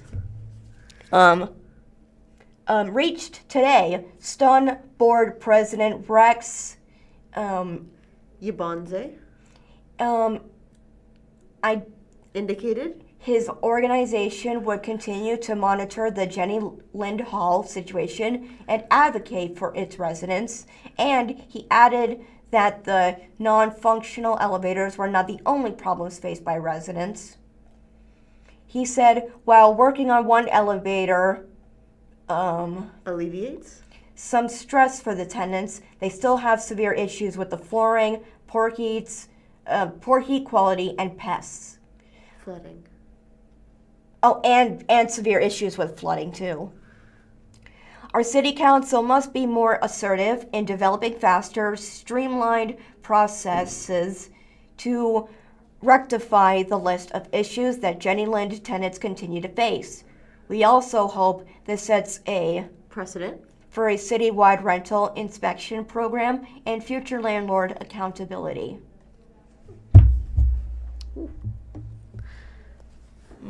From the Springfield News-Leader. Interested in running for a Greene County office? Here's what to know. Article written by Marta Mies. In addition to state-level elections, 2026 will also be a year for Greene County local elections. While the primaries are still a ways away in August, filing for countywide offices begins next week. Here's everything to know about filing for office. Which Greene County offices are up for election? In Greene County, the following offices will be up for election August 4th.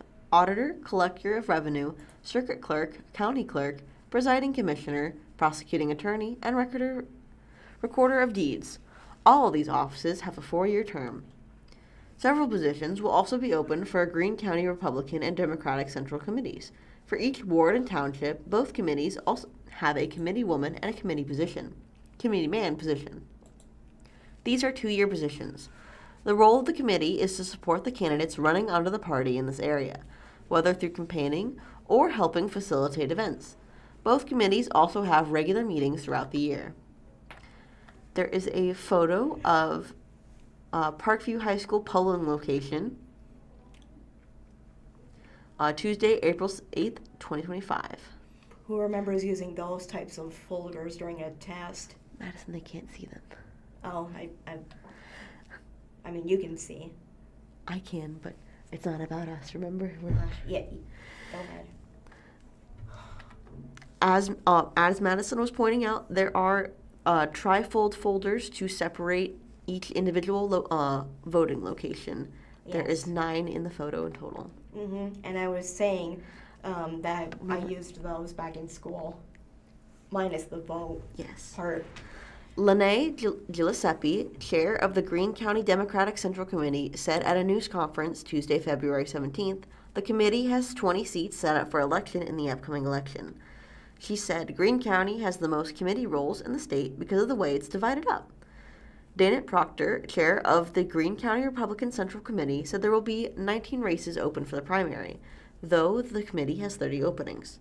Independent candidates are able to run in the general election by submitting a signed petition to the Greene County Clerk's office by 5 p.m. On July 27th, in Greene County, independent candidates need to gather signatures from at least 2% of the total number of registered voters who voted at the last election for candidates for the office being sought. For each office, this number will vary slightly, but comes to roughly 1,600 for most, with the exception of Recorder of Deeds, which was required in 1923, which would require 1,923 signatures. Who can run for county office? All those interested in serving in county offices must be U.S. citizens, residents of the state for at least 1 year preceding election, and be registered to vote. For all offices except for presiding commissioner and committeeman and committeewoman, candidates must be over the age of 21. For certain county offices, there are specific qualifications for candidates to meet. Auditor, resident of the county at least 3 months preceding next election and familiar with theory and practice of accounting by education, training, and experience. Circuit clerk, resident of the county at least 3 months preceding next election. Collector of revenue, resident of the county at least a year preceding next election and meets the statutory bond requirements for the office. County clerk, residents of the county at least a year preceding next election. Presiding commissioner, resident of the county. Prosecuting attorney, resident of the county at least a year preceding next election and licensed to practice law in Missouri. Recorder of deeds, resident of the state and county at least a year preceding next election and required to provide a copy of signed affidavit from a surety company indicating the candidate meets bond requirements. Township or ward committeemen and committeewomen, resident of county and committee district for 1 year preceding next election, and registered voter in county and district for 1 year preceding the election. What's needed to file for election? Those interested in running for election need to ensure all taxes have been paid, sign an affidavit declaring so, file out form declaring their candidacy, and complete a notice to candidate acknowledgement from the Missouri Ethics Commission form at the time of their filing. While the Form 5120 from the Missouri Department of Revenue regarding tax payments and bonding requirements is now available to be filled out online, County Clerk Shane Scholar said a physical copy of the document must still be filed with the clerk's office during candidacy filing. Since these are partisan elections, interested candidates will have to pay a $100 filing fee to the affiliated local political party.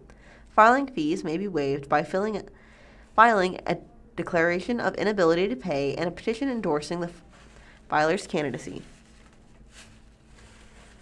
Those interested in being elected to their respective party committee are exempt from the filing fee and affidavit on delinquent taxes.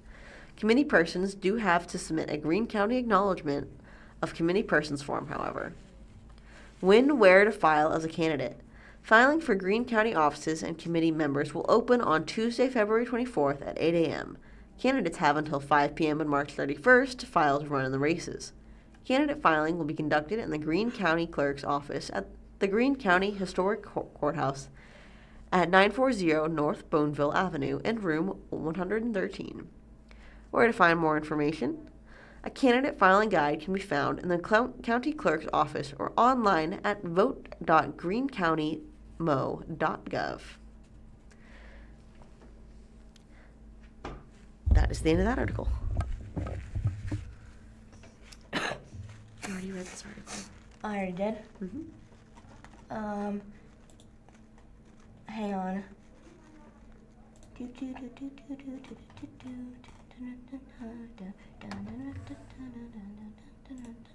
you need me to read another article? Yeah. Okay. Savannah's gonna read another article while Yep. I try to find one. From the Springfield News-Leader, key differences emerged in Missouri's bills to create A to F school grades. Article written by Annalise Hanshaw. I got it. Missouri lawmakers are drawing up separate proposals in the House and Senate to respond to Gov. Mike Kehoe's push for a public school accountability system that grades schools on an A through F scale. Kehoe's executive order, unveiled during his State of the State address last month, calls for the state's education department to draw up a plan by June 30th. The State Board of Education would have to approve the change for it to go into effect. But the General Assembly wants a chance to craft the new system, with House and Senate committees debating legislation on an A to F grading of public schools, and based on the committee's discussion in the past week, the two chambers' bills are likely to have key differences. There is a photo of the Missouri House Education Committee as they consider the bill sponsored by State Rep. Dane DeHell.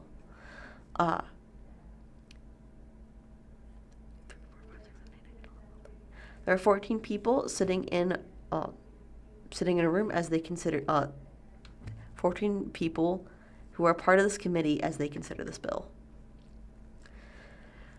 The Senate Education Committee heard identical bills sponsored by Republican State Senator Ben Brown of Washington and Curtis Trent of Springfield on Tuesday afternoon. February 17th, their base legislation largely mirrors Kehoe's request, though they presented a few edits in a committee substitute that had yet to come to vote. Every mom and dad in Missouri, they already understand what an A, B, C, D, and F mean. They know what a good report card looks like, Brown said. But when it comes to schools, they are handed pages of acronyms and charts that don't really tell them anything in plain English as to how their child's school is actually doing. There used to be an Matt. E, but it stood for excellence, so that's why they don't do grade E anymore. Thank you, Madison. Both the House and Senate proposals include the public posting of a standardized, clear, and easily accessible report card with a letter grade based on a student's scores on the state standardized test. But the two chambers' legislations, which will likely undergo more edits in coming weeks, have a number of key differences. The House Elementary and Secondary Education Committee passed a version last week that gives an A grade to districts with the top 10% of scores. Grades B through F would be delineated by education officials. The Senate's legislation has the A through F model that everybody's familiar with, Trent said February 17th, with scores based on the percentage of points earned. It also adopts the governor's recommendation to increase the thresholds for A through D grades by 5%, when 65% of schools achieve at the A or B level. Trent told committee members this was intended to motivate schools to pursue higher achievement, but the House committee scrapped this provision, labeling it unfair to have a forever-changing target, as the committee's chairman described it. It also removed a piece that would lower school score by one letter grade if less than 95% of its students took the state's individual tests. Instead, lowering testing rates would be noted on the reports cards, but without penalizing the overall score. Both House and Senate lawmakers proposed an incentive system that would provide additional funding for higher performing schools. The original bills call for a funding boost of $100 per student for schools with the top 5% of scores in academic performance and growth, and a bonus of $50 per student for schools in the top 10%. State Senator Maggie Nierenberg, a Kansas City Democrat on the Senate Education Committee, said she worried this system would benefit predominantly wealthy areas. These areas are going to receive more money, but our schools that are struggling and really need the additional support to bring up all students will not receive any incentive, she said.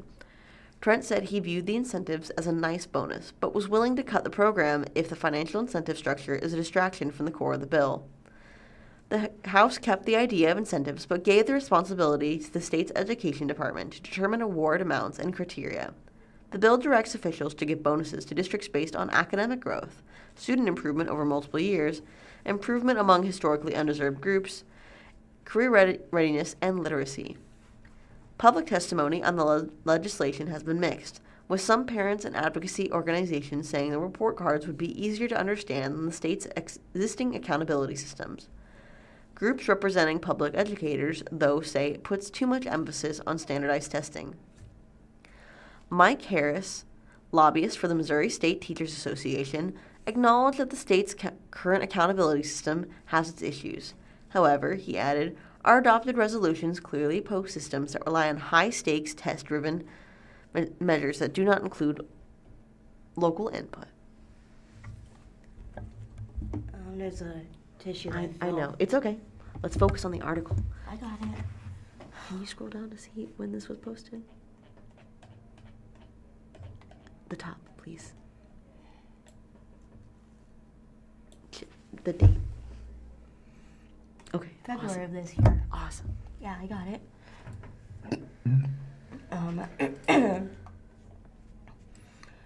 Next one is by 417 Magazine.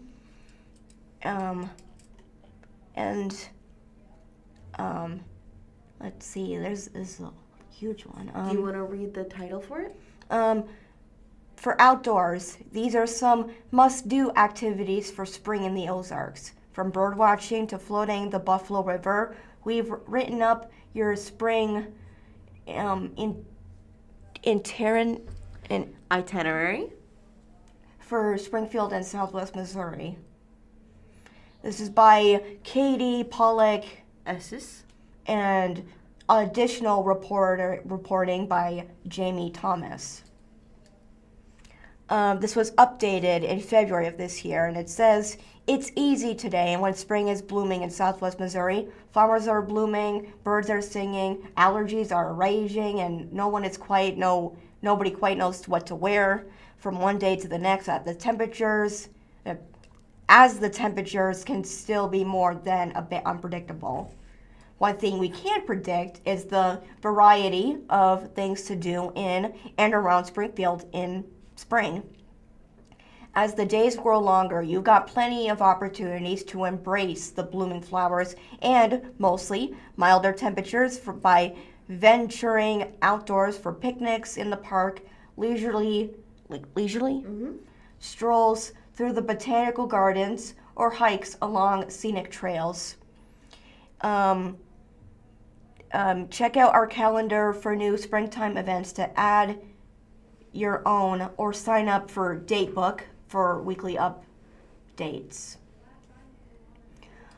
First up is a Celebrate at a Springfield Spring Festival. There's the Cherry Blossom Kite and Piñata Festival on April 11th. This festival at the Springfield Botanical Garden celebrates Springfield's sister cities, Japan, Mexico,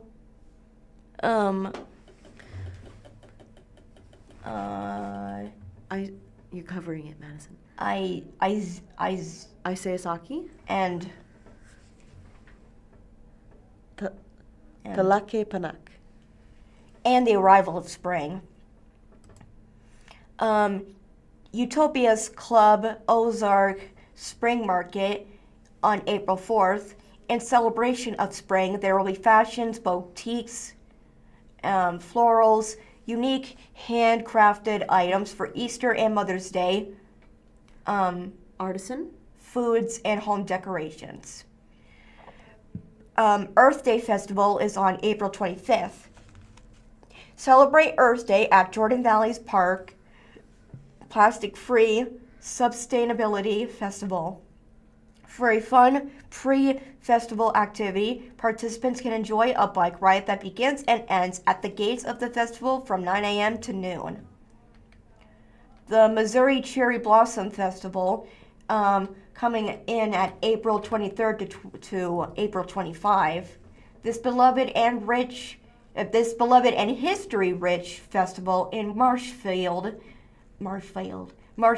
is filled with activities, special guest speakers, and vibrant cherry blossoms. There will be vendors with crafts, books, and other goodies. Then there's Faith Family Farm Spring Event. Dates TBA. to be announced. Okay. Join Faith Family and Boulevard for some fun-filled weekends. There will be Easter egg hunts, inflatable slides, an Easter bunny, farm animals, food trucks, and a train barrel ride. Mm-hmm. I've never been on a train barrel train ride. Mm-hmm. It's okay. Wow. There's a picture of a hiker holding morel mushrooms. What's a morel mushroom? It's the mushroom that they're holding. Yeah, I've never seen a mushroom like that. Mm-hmm. This photo is courtesy by Shutterstock, and it says, springtime is the perfect time to hunt for morel mushrooms. Lovers of morel mushrooms know that these funny little fungi taste incredible, especially if you went to the trouble to hunt them down yourself. They tend to be a bit elusive, and their abundance depends on the weather and can change from year to year. But springtime, specifically March and April, are the prime time to give morel hunting a try. According to the Missouri Department of Conservation, morel mushrooms love the moist woods and riverbanks that are common in our area, and they are extra happy growing under ash and apple trees and dying elm trees. Whoa, that's a pretty picture.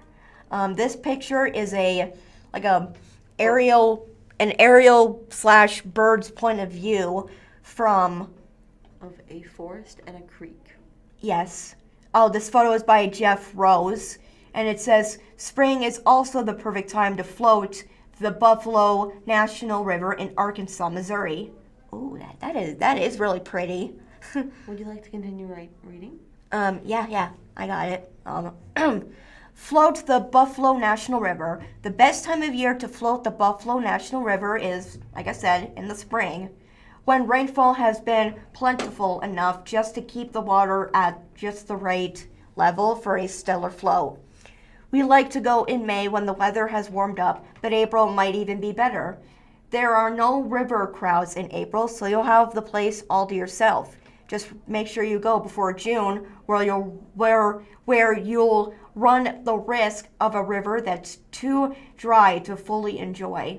Get your canoe at Buffalo River Outfitters and get ready to gawk at soaring bluffs and crystal clear water. If you'd rather take a dip, then look at our guide to swimming holes around Southwest Missouri, including the Buffalo River and many others. We also welcome the songbirds back home. If you let your bird feeding habits slack a bit over the winter months, then it's time to stock up on seed and fill up those feeders and welcome your feathered friends back from their winter migration. If you're new to bird feeding and want to attract the little songsters to your yard, there's a link. It says visit Wild Birds Unlimited. Let's see. It's where feeders range from the simple to the fancy feed, and feed is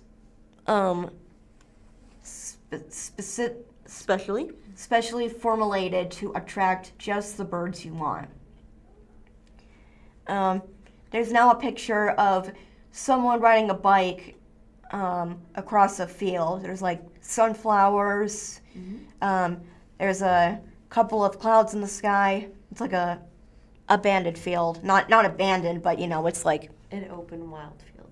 yeah, it's like one of those barely any cars on the road kind of roads. This photo is courtesy by Shutterstock. Biking on the Frisco is a leisure bike ride with a gorgeous view. Man, if only I knew how to ride a bike. It's okay. How about we keep reading? I got it. I know. I'm just saying. Right past wildflowers on the Frisco. The Frisco High Line Trail is one of the most scenic spots to tackle a pretty darn easy bike ride. It has numerous trailheads so you can break up its massive 35-mile length. It's mostly flat and it's often shaded, surrounded by quiet trees, babbling rivers, crossable by old rail bridges, and an abundance of wildflowers if you visit at just the right time. On past bike rides, we've been enhanced by whiffs of honeysuckle, colorful black-eyed Susans, prickly thistle, and even an unexpected patch of fragrant hops. Fragrant? You'll never know what flora you'll see on the trail, so get out there and look for some springtime beauty. If you're feeling a bit more daring, try Two Rivers Bike Park on Dirt 66 in the Springfield area, or Howler Bike Park near Branson. All three offer excellent mountain biking trails, but if you're new to mountain biking, there's a link that says here's our recommendations for beginner-friendly mountain biking trails. Speaking of trails, next up is take a hike. Speaking of trails, I just said that. I said it myself, and it said speaking of trails. How will we read the article as written, please? Okay, I got it. I'm just saying, it was funny. Anyway, speaking of trails, there are plenty of trails in the Springfield all around Southwest Missouri, and they are ideal for hikers of all ability levels. It's like you read my mind. If you are looking for an easy local stroll, then the Ozarks Greenways are the perfect choice for an easygoing, picturesque trek without venturing too far from home. For more of a challenge, you could go further afield to the Big Piney Trail for some more robust nature therapy. For more details and tips and how to prep for hitting the trails, you can check out our full guide to hiking trails in the Ozarks. And lastly, visit a wet weather waterfall. Much like the Buffalo River, several of our local waterfalls are at their prettiest when there's been a bit of springtime rain. In fact, some of them run completely dry during the hot summer months. See them while you can. There are several to choose from in Southwest Missouri and Northwest Arkansas, but Hemden Hollow is one of the most impressive ones. It's more than 200 feet tall, tumbling down over a sheer rocky bluff, and there are plenty of beautiful waterfalls around Southwest Missouri, so many in fact that we wrote a whole guide to them. It's okay. All right. Anything there? That's the end of that article. From the Springfield News-Leader, John Mulaney Tour has 2 shows in Missouri this summer. See where. Written by Ahmed Jawadi. John Mulaney is coming to Missouri this summer. The 4-time Emmy Award-winning comedian will be performing in Camdenton and Kansas City as part of his Mr. Whatever tour. Mulaney is perhaps best known for his work as a writer for Saturday Night Live, as well as several stand-up comedy specials. Here's how you can catch Mulaney in the Show Me State. When is John Mulaney coming to the Lake of the Ozarks? Mulaney will perform at the Ozark Amphitheater in Camdenton on Friday, August 15th at 8 p.m. A very special guest will also be joining him, who is yet to be announced. When is John Mulaney performing in Kansas City? His next performance will be at the Starlight Theater in Kansas City on August 16th at 7:30. How to get tickets? Star Trek, right? No. How to get tickets to see John Mulaney in Missouri. Tickets for both events officially go on sale Friday, February 20th at 10 a.m. Tickets for the Kansas City show are available at tickets.kcstarlight.com. Oh, I was thinking of John Delancey. Okay, it's okay. Hold on. We're almost done. Sorry. Tickets for the Kansas City show are available at tickets.kcstarlight.com. Tickets for the Ozark Amphitheater show are available via Ticketmaster. Tickets may also be available for purchase at each respective venue's box office. Is there a pre-sale for John Mulaney in Missouri? You can also sign up now for access to the artist pre-sale for both Camdenton and Kansas City shows at johnmulaney.com. How much are John Mulaney tickets for Mr. Whatever tour? Ticket prices for Mulaney's Missouri stops have yet to be revealed as of February 18th. With that being said, the Starlight Theater seat map does show prices ranging from $60 to $200, but it's still unclear if those are the official ticket prices.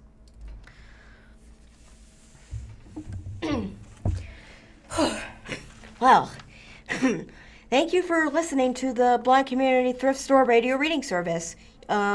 You guys can tune in every week, Monday through Friday, on the Blind Community Thrift Store's YouTube channel at 10 a.m. for more up-to-date news from the Springfield News-Leader, Springfield Daily Citizen, Springfield Business Journal, and 417 Magazine. Listen after we are live on the Audio Reader Network at www.reader.ku.edu. All broadcasts are played The time is 12 p.m. Over KSMU's subcarrier airwaves at 67 kilohertz on 91.1 from 3 p.m. to 5 p.m. Monday through Friday. Contact Audio Reader Network for more information on receiving a pre-programmed radio. Pre-programmed radio. Mm-hmm. I'm Madison. And I'm Savannah. Thank you for listening. We hope to see you guys next time. All right.